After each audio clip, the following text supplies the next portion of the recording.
you know? Well, I haven't really been back there, but they say that it's kind of muddy. But it's always muddy when it rains, you know. Yeah. Well, I think what's happened in there, I was there a couple of weeks ago, and a lot of the area, if you go down along the river and stuff, where the paths were and stuff, it's eroding really, really badly. And I'm sure with the number of humans that are in there, it is making it so that it's eroding even quicker because, did you go back along the river back there? Yeah. Yeah. You could I'll see that, see. couldn't you? Yeah, just whole chunks of it. There's was whole coming out. chunks that have, you know, because there's a lot more humans in there and all that sort of stuff. I'm sure Yeah. it's more down to just the dirt and. Well, actually, that was a cow pasture for many, many years, but the cows knew enough not to walk along the river. They wandered all over, and it was like a park. It was just like somebody mowed the lawn. And over the years, they took the cows out and they made it into a park. And then the brush and the small trees started to grow, and pretty soon you have all these trees, so no sun gets in there, so the grass don't grow anymore. And you let the park be open.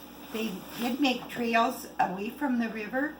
The Boy Scouts worked on it one year. There were other people that were organizations, and they put wood chips down, but for some reason they don't stay on the path.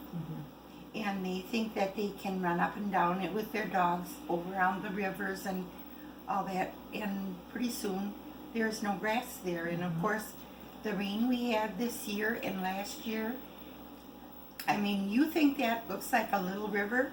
It's not always a little river. Sometimes it's a big river and it washes logs down. Last winter, Randy, in the spring, he went down.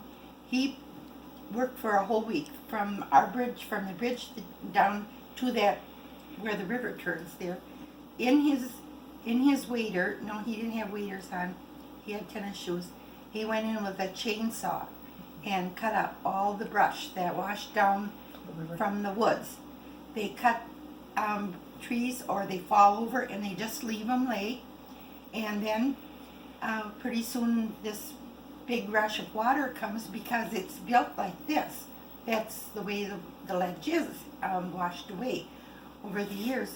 And that water comes down there pretty darn fast. And it washes logs and trees down, and Takes a everything big in its tree way. come across there, and he didn't even get all of that cut up. Right. And there's some more piles from here to the next bridge. And I don't know about David's, but then that plugs up our property, and pretty soon the water's running over our fields, and it's Crosses a dam. yeah, it does, and the water can't get through, you know. So he cleaned that up this spring and burned for like a week the stuff that came down from there. But I don't know now. Maybe it's pretty well cleaned out. Maybe it won't happen. It never happened like that before.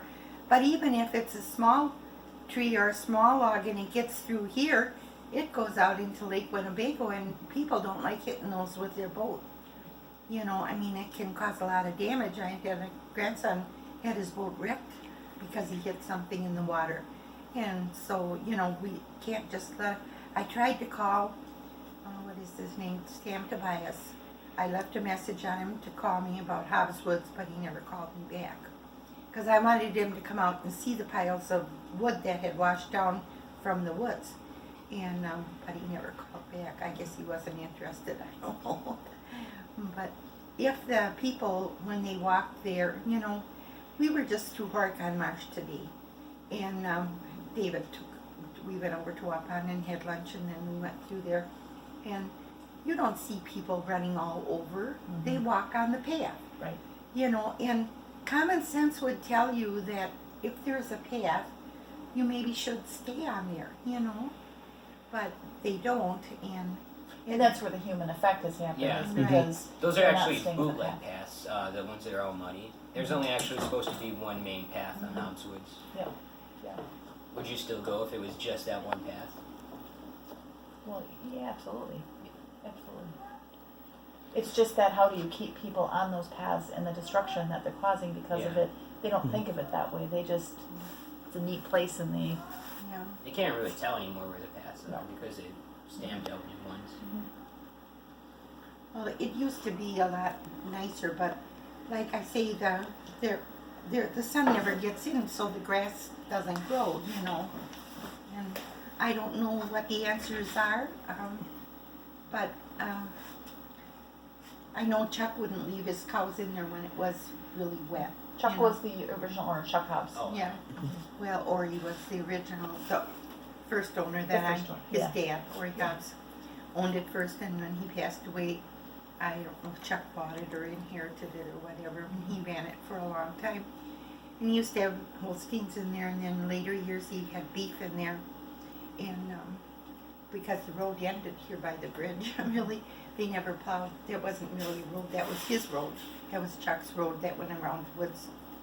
And yeah, it was, but it was beautiful back there, and people said, well, there won't be any wildflowers. There were always wildflowers, even when the cows were in there, and they always come back and everything.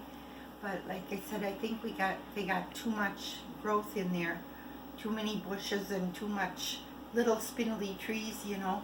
There were more big trees that allowed the sun to get in around them. Well, the cows would eat off the stuff that was in there because Yeah. it was a cow pasture. It was just like a park. We went back there way before it was ever a park. We did too when we were kids. That Yeah. you know.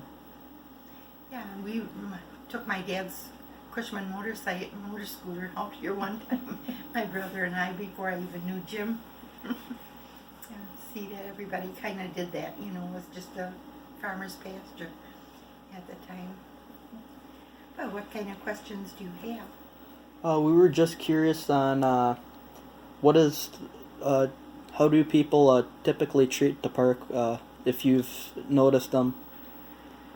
How do they treat it? Yeah, do you? Well, now I know you haven't gone back there in a long time. When I walk back there, it doesn't seem like they're being disrespectful as far as leaving their garbage or anything like that. Mhm. It's just a matter of they want to play in the river and play with the rocks, and so they're being disrespectful, probably not even realizing they're being disrespectful because they're not following the paths and understanding the effect of that. One of the fun things that they like to do is there's some of those kind of like tall cliff areas down there. Mhm. So they like the challenge of crawling up the cliffs and all that sort of stuff. But that all affects what's happening in there. They even put a railing up there at one time. I don't know if it's up there still, but the scouts did quite a bit of work there years ago, and they used to come out there and camp, and they built towers that out of saplings and stuff like that, you know.